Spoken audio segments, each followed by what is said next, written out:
Linda Winikoff, and I'm running for school board at large. My campaign is focusing on three main priorities.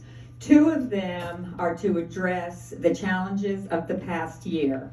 One is strong fiscal policy and oversight.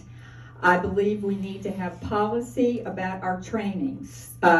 State law requires that school board members receive training on school finance structure. But the flaw in that statute is that it happens after we're sworn in. I would advocate for policy that happens in December, after we're elected, but before we start before we're sworn in and start our positions.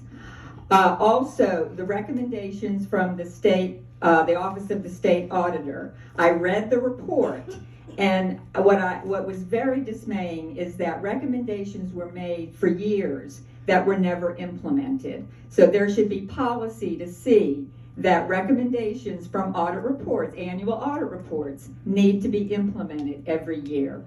And the third is that we need to have a checklist for the CFO on before expenditures are made, because another one of the issues was there were programs that were paid for, but then it was what I call soft money, and that means it wasn't going to be available for a long time. So we need to ask, if this is soft money and it runs out, what's the plan going forward to make sure the positions and the program is maintained?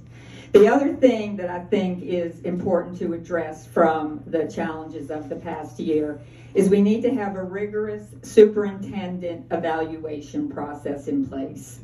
It is in our bylaw, it is in the bylaws to be, for the superintendent to be evaluated, but I went on the policy portal and there's a report the superintendent gives on the strengths and needs. Oh, and I didn't know it was gonna happen. And, but no evaluation. The North Carolina School Board Association has a training, it has a process, and it has a rubric, and we need to do that. And the last is why I'm really running, is I'm a lifelong educator. I've worked in high-performing and low-performing schools. I see that something is missing that we need to be addressing. I went looking for that. I worked with freedom schools, I visited community schools, and there's a wonderful model out there now for pre-K education that I learned about yesterday, the pre-K priority. So there are solutions, we need to implement them, and we need to move this district forward. Thank you.